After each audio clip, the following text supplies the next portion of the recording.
Hey, what's going on, guys? It's FPL Yusuf here, and welcome back to another video on my YouTube channel. We are back. FPL is live.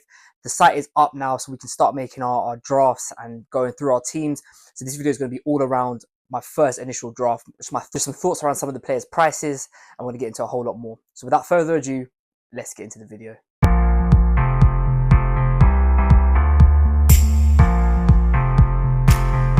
Okay, what's going on, everyone? Thank you so much for coming back to watch another video on my YouTube channel. Like I said in the intro, today this is going to be my first initial game week 1 draft, I guess we could call it.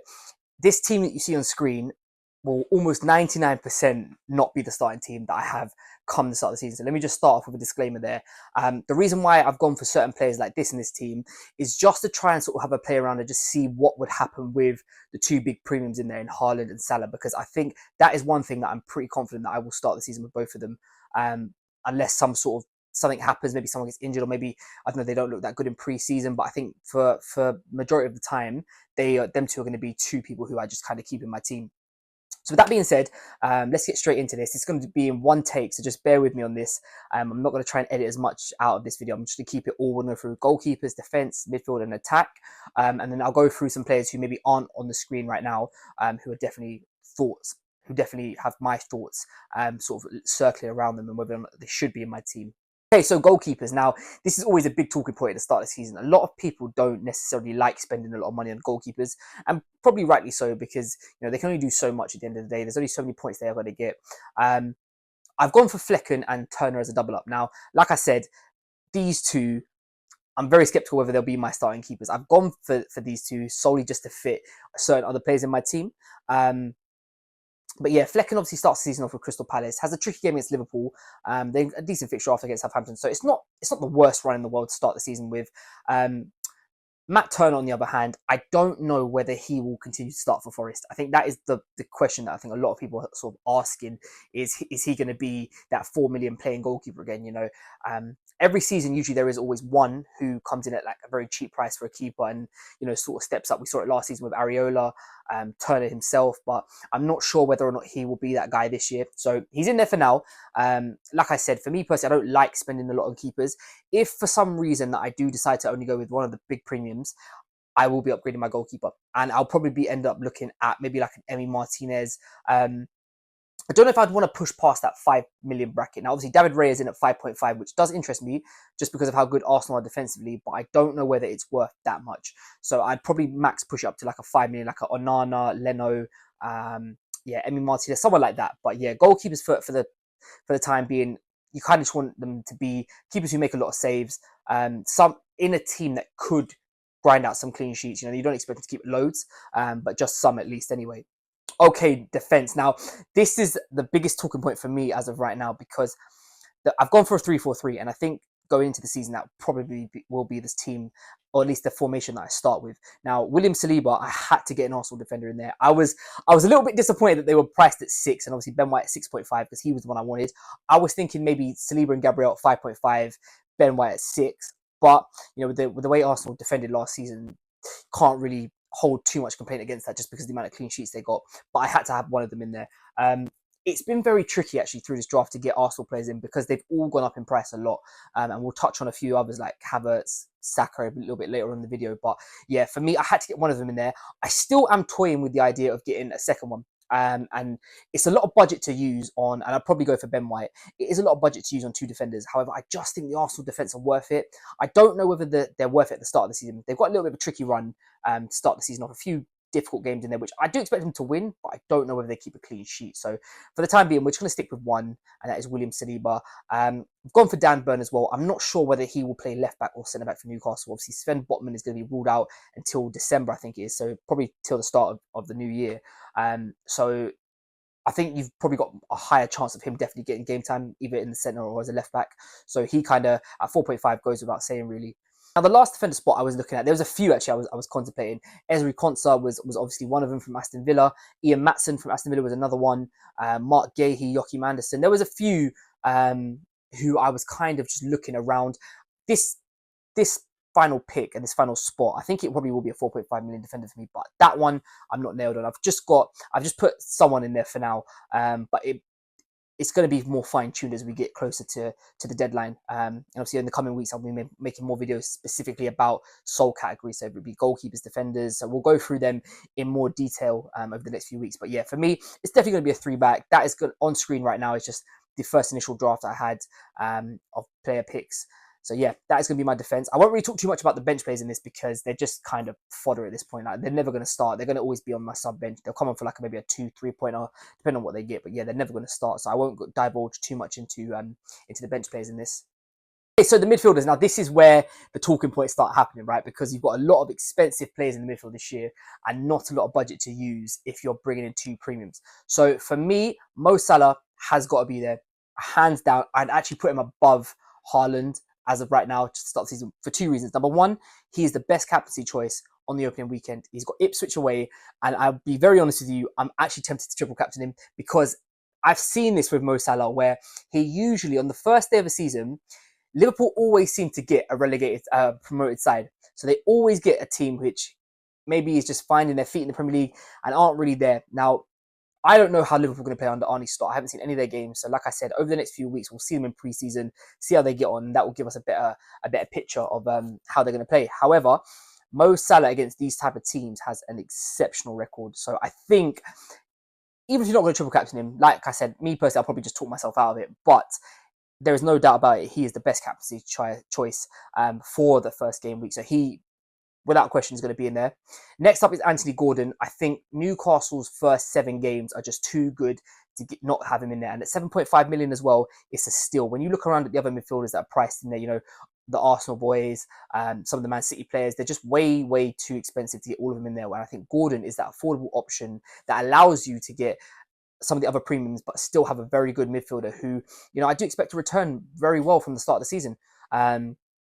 Like I said, Newcastle's fixtures coming up at the start are going to be very good, so you'd expect him to hopefully get off the ground running and hopefully emulate some of the form that we saw last season. Now, Callum Hudson-Odoi is my makeshift man. He's my budget enabler, coming in at 5.5 million. He's actually been very good. He was actually very good towards the end of the last season with Forest, but he is in competition with another young man from Aston Villa called Rodgers. Now, he actually just come off the back of scoring a brace. I saw a few hours ago that Aston Villa played their one of their preseason games and he scored a brace. Now, with Moussa Diaby looking like he's going to be going to Saudi, I think it frees up this left-hand side role for him. He's 5 million. Now, I've gone for Callum Hudson-Odoi in this team, but that is something that I am considering to free up that extra 0.5 to upgrade my keeper. So it will probably end up being Morgan Rodgers instead of Callum Hudson-Odoi, but that pick there will just solely be there for a budget enabler.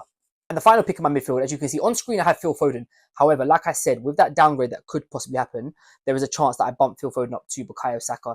Cole Palmer, on the other hand, 10.5, I'd have to obviously free up a little bit more money, is somebody that I do want, but from game week 2. Chelsea have got a great start to the season, other than the first game, which is obviously Manchester City. And it's just a bit of a sticky one to go into start off the season with him. And Nkunku is another one who obviously, you know, I think a lot of people are going to be considering, is he viable to bring in to compete with Cole Palmer? Because obviously Palmer has the penalties, which obviously, you know, how many he scored last season is fantastic. But for the sake of a 4 million difference in price, that's a lot of money. I think we'll have to tell with this, and we're going to have to wait and see how Chelsea line up, how they play in pre-season, and whether Nkunku is going to start. If Nkunku starts every game, then he becomes more than a viable option. He becomes almost a must-have at that price point. But if he's still and ahhing about, you know, starting some games, maybe he's quite injury prone, then I think Cole Palmer, without doubt, from game week 2 onwards is the guy. But Phil Foden's going to be in that position for now. But like I said, with some changes, it could either be Saka or Palmer who comes in. And finally, let's get onto the forward. So the biggest talking point, the most expensive player in FPL history, Mr. Erling Haaland. Is he worth it? Is the real question. I think you have to say yes. The team he's playing in, just how much of a clinical goal scorer he is, I think you just have to say yes. But also that he's also a safe captaincy choice. Like, obviously, like I said, Mo Salah for the first week is obviously the guy got the easier fixture. However, would it surprise anyone if Haaland rocks up and scores a brace on Chelsea? Probably not. Even they've got a new manager, new way of doing things. It might take time for that to get embedded. So that could be, you know, we saw the game at Stamford Bridge last season, which finished 4-4, and I think Haaland did get a brace in that. So he's more than a viable option. 15 mil. You have to start asking yourself when it gets to a point of, is that money worth it on one player? And I think for the time being, you could probably still say yes, because most people are going to captain him. If you weren't captain Erling Haaland, then I would have to genuinely ask the question: is it worth spend that much money when you could buy an Ollie Watkins for 9 million and use the other money to upgrade a Callum Hudson-Odoi, a Morgan Rogers, or whoever else in the midfield to bring it up so you can afford a Cole Palmer and a Saka. So you have to ask yourself, is it Haaland and a cheap midfielder better than, you know, a very good striker in Ollie Watkins and a very good midfielder? I don't know. Like I said, the captaincy is the big thing around Haaland. If you're going to captain him, then it probably just about does make it worth it. But if you're not, and you know Salah is taking away the captaincy armband, maybe you have like a Palmer or a Saka who's also taking it away, then I think you have to ask yourself, could you go without Erling Haaland? Which, you know, you probably could, to be fair. Alexander Isak, I think, is the second best priced player behind Nkunku this season. And for me, you know, 21 goals last season in the Premier League. I don't expect anything different this year, especially with the start they've got. Callum Wilson's a year older now. I don't think we'll see that rotation as much as what maybe a lot of people think. I think that is their main man. And yeah, for me, just for the price point, he's at 8.5 million. This one was a hard one because obviously Watkins is still there. And I think Watkins, let me just say, I haven't got him in my team now. I would be very surprised if I didn't find a way to start him come game week 1, even if that means getting rid of Haaland. That could be a possibility. That's how highly I rate Ollie Watkins. I just think that he's just, for the price point he's at, this is Alexander Isak, by the way. For the price point he's at 8.5, if you couple that with another striker like Watkins, you've got two main men who play, you know, number 9s for their clubs. Both got 20 goals last season. They're just at the price point they are. This is what I'm talking about, where you have to compare whether it's worth it over someone like Haaland. But for me, Isak, without a shadow of a doubt, you have to have him in your team just for that price point alone. Final pick up front is Mr. João Pedro. Now, this, I think they've made a mistake. I think that they have made a mistake in terms of not pricing João Pedro higher. 5.5 million for a striker who takes penalties for his club, who has all the ability in the world. You know, Brighton aren't going to be playing, you know, any sort of European competitions this year. There was a lot of rotation with João Pedro last year with De Zerbi. I don't think we're going to see the same thing. I think they will make him their main man this year. As I said, he will be on pens, and at 5.5 million up front, I think FPL messed up on this one. I think that one there, if you haven't got him or you're not looking at him or you're not thinking about him, I would strongly urge you to reconsider, because I think that he is going to be someone this year who, I think for the price he's at, is going to return tenfold. So yeah, for me personally, that is going to be my front three to start for now: Haaland, Isak, and João Pedro. But as I said, could be changing come the first game week. Okay, I just want to talk about 3 players who I don't think people have really picked up on, or maybe are being overlooked because of their price, whether it be too cheap or too expensive. These are 3 players that I just think could have quite a big impact on the game, and maybe aren't picks that people are going to naturally gravitate towards. So the first one is Reece James. Now, bearing in mind, he will be suspended for the first 3 games of last season because he went and got himself sent off on the last game of last season.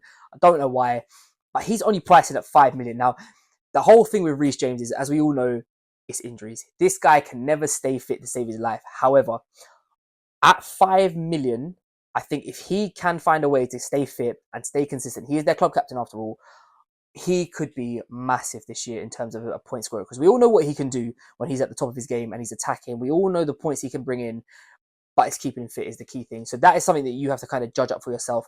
Obviously, like I said, he is suspended for the first 3 games, so you wouldn't even consider that. But I do think after that, the price he's at, I do think that there is potential for him to be quite an important player in certain people's teams this year. Second up is Trent Alexander-Arnold. Now, he is someone that I didn't talk about in my previous team selection. However, he is another player that I desperately want to have starting game week 1 with. There's been a lot of talk about him going to Real Madrid. I don't know how true that is. So I guess it's something you have to sort of keep your eye on. I don't think he'd move this year, if I'm being honest with you. He's got 1 year left on his contract. But for me, he is the best fullback in the Premier League attacking-wise. And the points he can generate, especially if he gets moved into midfield as a defender, you know, you'd expect Liverpool to keep a few more clean sheets than they did last season. But I just can't see a world in which Trent isn't one of the focal points of that Liverpool team. 7 mil may seem like a lot, but you have to consider the fact that he is a defender who's probably going to get clean sheets because of the team he plays for. But also, if he gets put into midfield, I'd argue that he's a better £7 million midfielder than most of the other players priced at that point or below. I mean, Trent Alexander-Arnold is that number 2 pick on just differentials who maybe people aren't looking at.